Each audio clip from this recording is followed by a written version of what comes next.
ಅರಣ್ಯ ಇಲಾಖೆ ಮತ್ತು ವಿವಿಧ ಸಂಘ ಸಂಸ್ಥೆಗಳ ಸಂಯುಕ್ತಾಶ್ರಯದಲ್ಲಿ ಹೊನ್ನಾವರ ತಾಲೂಕಿನ ಜನಪ್ರಿಯ ಅಪ್ಸರಕೊಂಡ ಕಡಲ ತೀರದಲ್ಲಿ ಸ್ವಚ್ಛತಾ ಅಭಿಯಾನ ನಡೆಸಲಾಯಿತು.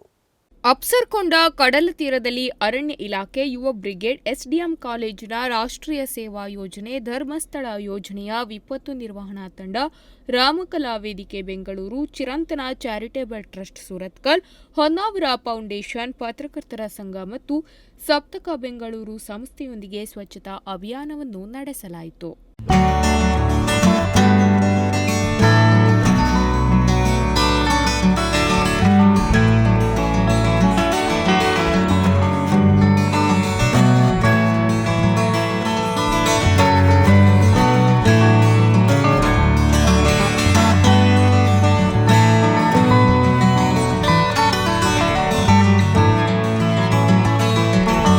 ಸ್ವಚ್ಛತಾ ಅಭಿಯಾನವನ್ನು ಹೊನ್ನಾವರ ವಿಭಾಗದ ಉಪ ಅರಣ್ಯ ಸಂರಕ್ಷಣಾಧಿಕಾರಿಗಳಾದ ಸಿಕೆ ಯೋಗೇಶ್ ಅವರು ಉದ್ಘಾಟಿಸಿದರು. ಬಳಿಕ ಮಾತನಾಡಿದ ಅವರು, ದೇಶದ ಅಭಿವೃದ್ಧಿಯಾಗುತ್ತಾ ಹೋದಂತೆ ಉತ್ಪಾದನೆ ಹೆಚ್ಚುವುದರ ಜೊತೆ ತ್ಯಾಜ್ಯ ಹೆಚ್ಚುತ್ತದೆ. ಪ್ರವಾಸೋದ್ಯಮ ಬೆಳೆದಂತೆ ಆದಾಯದ ಜೊತೆ ಅಪಾಯಗಳು ಸೃಷ್ಟಿಯಾಗುತ್ತವೆ. ಇದನ್ನು ನಿವಾರಿಸಿಕೊಳ್ಳಲು ಪ್ರತಿಯೊಬ್ಬರೂ ಪರಿಸರ ರಕ್ಷಣೆ ನಮ್ಮ ಇತರ ಕರ್ತವ್ಯದಂತೆ ಪ್ರಮುಖ ಕರ್ತವ್ಯ ಎಂದು ಭಾವಿಸಬೇಕು. ನಾವು ಪರಿಸರ ಕೆಡಿಸಬಾರದು. ಪ್ಲಾಸ್ಟಿಕ್ ಮತ್ತು ರಾಸಾಯನಿಕ ವಸ್ತುಗಳನ್ನು ಬಳಸಬಾರದು. ಮದ್ಯಪಾನ, ತಂಬಾಕಿನ ಚಟ ವಿಸರ್ಜಿಸಬೇಕು. ಇತರರು ವಿಸರ್ಜಿಸುವಂತೆ ಮಾಡಬೇಕು. ಸಮಾಜದ ಸ್ವಾಸ್ಥ್ಯ ಕಾಪಾಡುವ ಕೆಲಸ ಎಲ್ಲರಿಂದ ನಡೆಯಬೇಕು ಎಂದು ಹೇಳಿದರು. ಅಟ್ಲೀಸ್ಟ್ ನಿಮ್ಮ ಮನೆಗಳಲ್ಲಿ ಹೋಗ್ಬಿಟ್ಟು ತ್ಯಾಜ್ಯನ ಎಲ್ಲಂದ್ರೆ ಬಿಸಾಡ್ದೇ ಹಸಿ ತ್ಯಾಜ್ಯ, ಒಣ ತ್ಯಾಜ್ಯನ ಮಾಡಿಬಿಟ್ಟು ಅದು ಡೈಲಿ ಒಂದಿನಕ್ಕೋ ಅಥವಾ 2 ದಿನಕ್ಕೊಂದ್ಸಲ ಬರುತ್ತಲ್ಲ ನಿಮ್ಮೊಂದು ಆ ಮುನ್ಸಿಪಾಲಿಟಿ ವ್ಯಾನು, ಅದನ್ನು ಕರೆಕ್ಟಾಗಿ ಹಸಿ ತ್ಯಾಜ್ಯ, ಒಣ ತ್ಯಾಜ್ಯನ ಕೊಡ್ತೀರಾ. ಅವಾಗ ಏನಾಗ್ತದೆ, ಖಂಡಿತವಾಗ್ಲೂ ಕೂಡ ನಾವು ಪೊಲ್ಯೂಷನನ್ನು ಕಂಟ್ರೋಲ್ ಮಾಡಬಹುದು. ಈ ತ್ಯಾಜ್ಯಗಳಿಂದ ಎಲ್ಲ ರೀತಿ ದುಷ್ಪರಿಣಾಮ ಆಗ್ತದೆ. ನೀವು ಅನ್ಕೊಳ್ಳೋಕೆ ಹೋಗ್ಬೇಡಿ, ಒಂದು ಭೂಮಿಲಿ ಆಗ್ತದೆ ಭೂಮಿಯಲ್ಲಿ ತುಂಬ ಲಕ್ಷಾಂತರ ಮೈಕ್ರೋಬಿಯಲ್ಸ್ ಇರ್ತವೆ. ಅವೆಲ್ಲ ನಮಗೆ ಕೃಷಿಗೆಲ್ಲ ಹೆಲ್ಪ್ ಮಾಡ್ತವೆ. ಬಟ್ ಇದರಿಂದ ಅವು ಹಾಳಾಗ್ತವೆ. ಕೃಷಿ ಈಲ್ಡ್ ಕೂಡ ಕಡಿಮೆ ಆಗುತ್ತೆ. ಒಂದು ಬೇರೆ ಅಂತ ಕೆಮಿಕಲ್ ಗ್ಯಾಸಸ್ ಎಮಿಟ್ ಆಗ್ತವೆ. ಮತ್ತು ಇದೆಲ್ಲ ಹೋಗ್ಬಿಟ್ಟು ಕೊನೆಗೆ ಸಮುದ್ರಕ್ಕೆ ಹೋದಾಗ ನಾವೆಲ್ಲ ಮೆಜಾರಿಟಿ ಆಫ್ ದ ಪೀಪಲ್ ಇಲ್ಲಿರೋರು ಮೋಸ್ಟ್ಲಿ ಫಿಶ್ನ ಕನ್ಸ್ಯೂಮ್ ಮಾಡಿದಾಗ ನೀವು ನೋಡಿರ್ಬೋದು, ನಿಮಗೆ ಗೊತ್ತಿರಲ್ಲ, ಕೋಸ್ಟಲ್ ಏರಿಯಾಸಲ್ಲಿ ಕ್ಯಾನ್ಸರ್ ಪರ್ಸೆಂಟೇಜ್ ಜಾಸ್ತಿ. ಯಾಕೆ ಅಂತ ಹೇಳಿದ್ರೆ ಬಾಡಿಗೆ ಅದು ಇನ್ಫ್ಯೂಸ್ ಆಗುತ್ತೆ ಫಿಶಲ್ಲಿ ಅಥವಾ ಬೇರೆ ಬೇರೆ ಜಲಚರ ಪ್ರಾಣಿಗಳ ಮೂಲಕ ನಮ್ಮ ದೇಹಕ್ಕೆ ಹೋಗುತ್ತೆ. ಅದು ದೇಹಕ್ಕೆ ಹೋಗ್ಬಿಟ್ಟು ನಮಗೆ ಗೊತ್ತಿಲ್ಲದಿರೋ ಅಂಥ ಕಾಯಿಲೆಗಳನ್ನೆಲ್ಲ ತಂದು ತರುತ್ತೆ. ಅದರಿಂದ ನಾವು ಅಫೆಕ್ಟ್ ಆಗ್ತೀವಿ. ಮತ್ತು ಯಾರು ಪಾಪ ಬಡವರು ಇರ್ತಾರೆ ಅದರಿಂದ ಆಚೆ ಬರೋ ಶಕ್ತಿ ಇರಲ್ಲ. ಅವರು ಬೇರೆ ರೀತಿ ತುಂಬ ಕಷ್ಟಗಳನ್ನು ಅನುಭವಿಸಿ ಅವ್ರ ಮನೆ ಪರಿಸ್ಥಿತಿನೂ ಕೂಡ ತುಂಬ ಹದಗೆಡುತ್ತೆ. ಪ್ರಾಣಿಗಳು ತಿಂದ್ಬಿಟ್ಟು ಅವು ಕೂಡ ಅವರ ಆರೋಗ್ಯದ ಮೇಲೆ ದುಷ್ಪರಿಣಾಮ ಬೀರುತ್ತೆ. ಮತ್ತು ಇಲ್ಲೆಲ್ಲ ಹಸುಗಳನ್ನೆಲ್ಲ ನೋಡಿರ್ತೀರಿ, ಕಸ ಎಲ್ಲ ಹಾಕಿರ್ತಾರೆ, ಅಲ್ಲೆಲ್ಲ ಹೋಗಿ ಕಸ ತಿನ್ಕೊಂಡು ಬಿದ್ದಿರ್ತವೆ. ಅವು ಸಗಣಿಯಲ್ಲಿ ನೀವು ನೋಡಿ ಪ್ಲಾಸ್ಟಿಕ್ ಎಲ್ಲ ಬಂದುಬಿಟ್ಟಿರುತ್ತೆ. ಅಷ್ಟು ಪ್ಲಾಸ್ಟಿಕ್ ಕನ್ಸ್ಯೂಮ್ಷನ್ ಮಾಡಿ, ಯಾಕೆಂದರೆ ಪ್ಲಾಸ್ಟಿಕ್ ಒಳಗಡೆ ಫುಡ್ ಹಾಕಿರ್ತಾರೆ. ಆ ಫುಡ್ ಜೊತೆ ಪ್ಲಾಸ್ಟಿಕ್ನು ತಿಂದ್ಬಿಟ್ಟು ಆ ಸಗಣಿ ಕೂಡ ಅದೇ ಬಂದ್ಬಿಡುತ್ತೆ. ಸಿಕೆ ಯೋಗೇಶ್ ಅವರು ಕಾರ್ಯಕ್ರಮ ಉದ್ಘಾಟಿಸುವುದರ ಜೊತೆಗೆ ಸ್ವತಃ ಸ್ವಚ್ಛತೆಗೆ ಕೈ ಜೋಡಿಸಿದರು.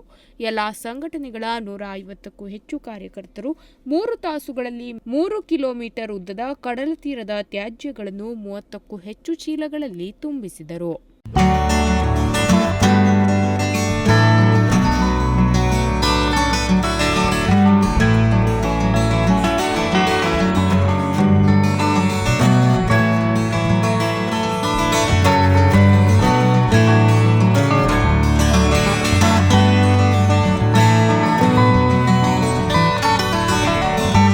ಇತ್ತೀಚಿನ ದಿನದಲ್ಲಿ ಚಿರತೆ ಕಾಟ ಎಂದು ಕೇಳುತ್ತಿದ್ದೇವೆ. ಆದರೆ ಚಿರತೆ ನಾಯಿಯನ್ನು ಹಿಡಿಯಲು ಬರುತ್ತದೆ.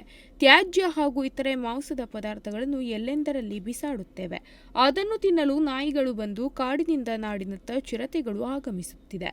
ನಾವು ಸೂಕ್ತವಾಗಿ ನಿರ್ವಹಣೆ ಮಾಡಿದರೆ ಮಾನವ ವನ್ಯಜೀವಿ ಸಂಘರ್ಷ ದೂರವಾಗಲಿದೆ ಎಂದು ಇದೇ ಸಂದರ್ಭದಲ್ಲಿ ಡಿಎಫ್ಒ ಯೋಗೇಶ್ ಸಿಕೆ ಹೇಳಿದರು. ಸಂಸ್ಥೆಗಳೆಲ್ಲ ಬಂದಿದ್ದಾರೆ ಅಂದರೆ ನಾವೆಲ್ಲ ಸೆಲ್ಫ್ ಇಂಟ್ರೆಸ್ಟ್ ತೊಗೊಂಡು ಬಂದಿರೋರು.